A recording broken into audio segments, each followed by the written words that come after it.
Hey, this is Alex from Board Game Co. and today we're doing a bit of a preview video of Ankh Gods of Egypt.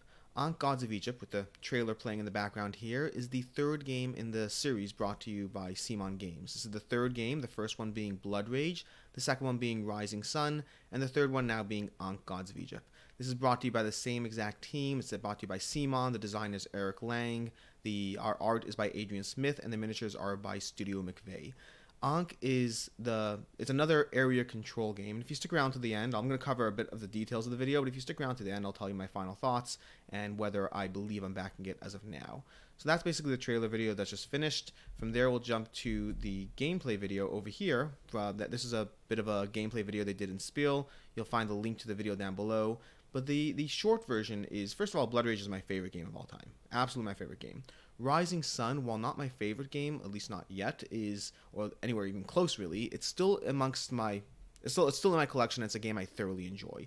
As you know by now, if you watch my videos, I keep a very tight collection. If it's in my collection, it means something already, or at least it means something about my own opinion of it, if not necessarily the game itself. For Ankh is going to cover a lot of the same ground and a lot of new ground. And I'm going to try to go into the shortest version I can of how to actually play it based on this video that came out so far, what we know already, and so we'll go from there. So begin with, it is area control, just like the other two games in the series. There's going to be 5 gods in the core set. Obviously this is CMON, there's going to be a lot more by the time it comes out.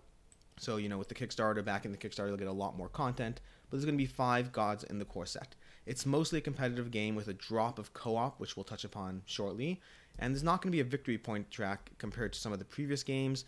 Ultimately, it's going to be a one person left standing. There is going to be player elimination, but don't get too scared yet. I'll come back to that. And there is the possibility of winning by having the most devotion, which is something they measure separately, but most of the time it's going to be last man standing. Now, the basic turn sequence is, so this is the map. This is not the final graphics by any means. This is what they produce as a prototype just to play with. This is CMON. They produced the miniatures first, and the art and everything else came secondary. But the basic turn structure is, as a player, you're going to take an action, and those actions might be to move, to summon, gain followers, or unlock Ankh powers.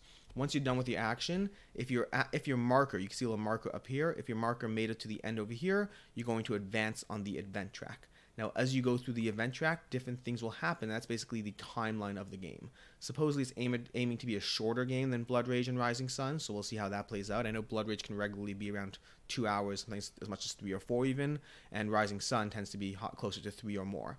But so if it's Blood Rage or even shorter, that would be a pretty decent timeline.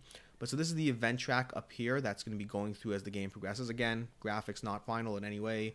And as you take actions, you're going to trigger the event track moving and doing those different events. Now, I'm going to cover this high level, so I'm not going to go into every single one, but let's cover what we do know. There will be conflicts going on, and to begin with, there's 3 areas over here. So one area up here, another area here, another area here. And as the game progresses, there does exist the possibility to subdivide regions, which is very interesting in and of itself.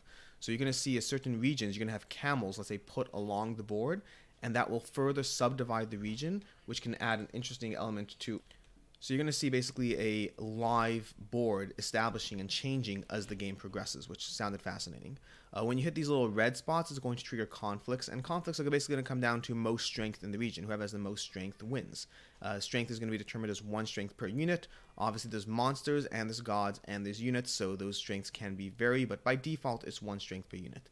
In each region, you're going to have a hand of cards that are unique. Not unique. Every player has the same cards they're going to be playing each round, and you can play a card for that conflict to add an ability.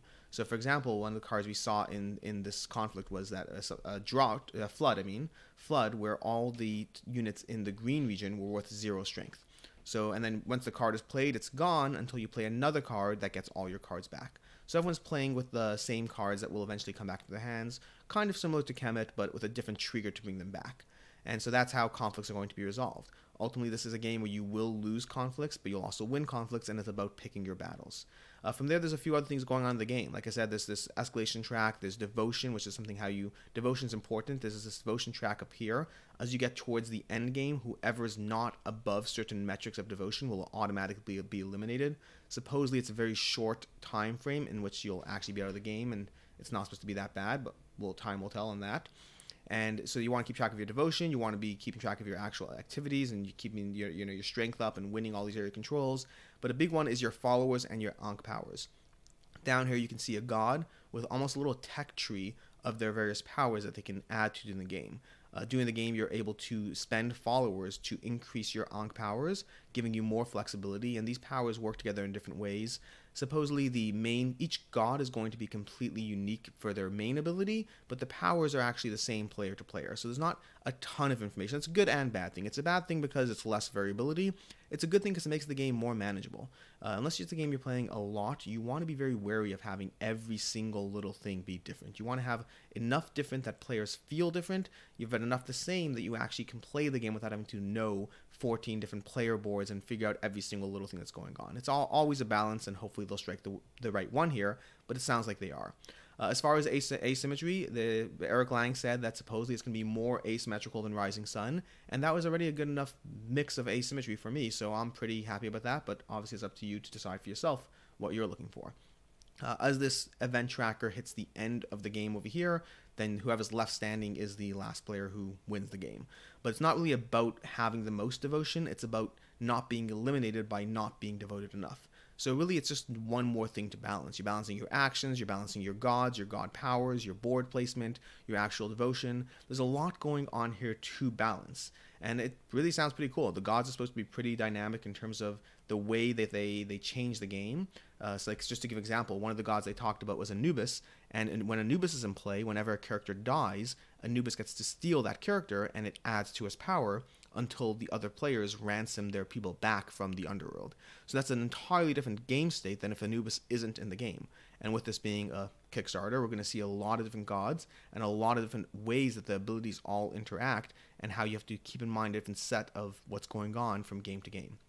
So that's basically it. I mean, I'm trying to cover this high level, not going to every little detail, but it's area control, a map that's going to evolve each game. It has monsters. I didn't talk about this yet, but they do have monsters. During the game, you can have the ability to purchase monsters, and there are duplicates of monsters, unlike, let's say, Blood Rage or Rising Sun. So you might have the mummies, and multiple players can get the mummies, or you can get 2 of the mummies. So there are duplicates, but the monsters change the game dramatically, as do the gods. After a conflict, your units, and I think your monsters, I'm not sure, but your units for sure die. Your monsters, I believe, die.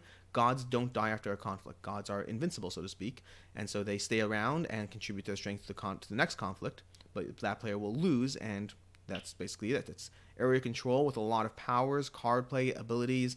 Honestly, it seems pretty streamlined in terms of what's actually going on here. I'm pretty excited about what it adds to the table. It doesn't have drafting, at least not that I've seen, which is my favorite game mechanic in Blood Rage, or in many games for that matter. But it does seem like it's going to be a pretty tight competitor. One of the reasons Rising Sun is not as high on my list is because Rising Sun is a little bit longer for what it is, and it doesn't feel as elegant or streamlined as quick as Blood Rage.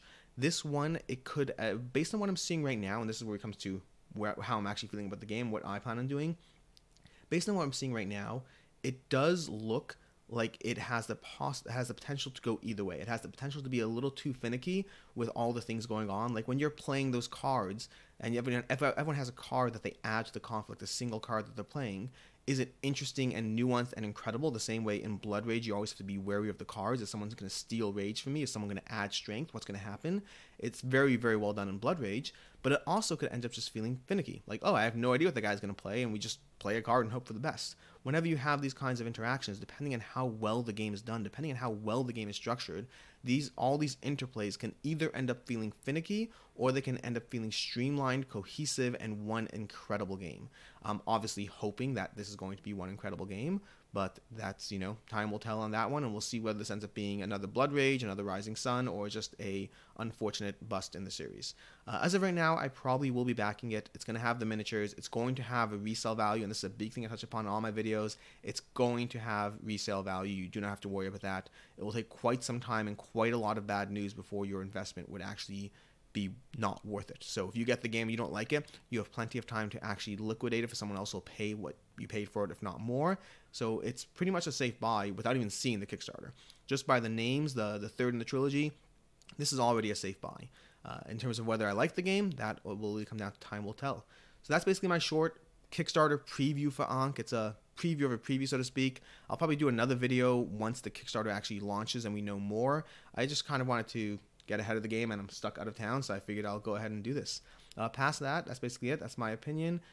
What's your opinion? What do you think? Have you watched this video? Have you watched this gameplay video? What else do you know about Ankh? What did I miss that I didn't cover? Let me know in the comments down below. You can like and subscribe this video for more content or whatnot. And until next time, I'm Alex from Board Game Co. and have a good one.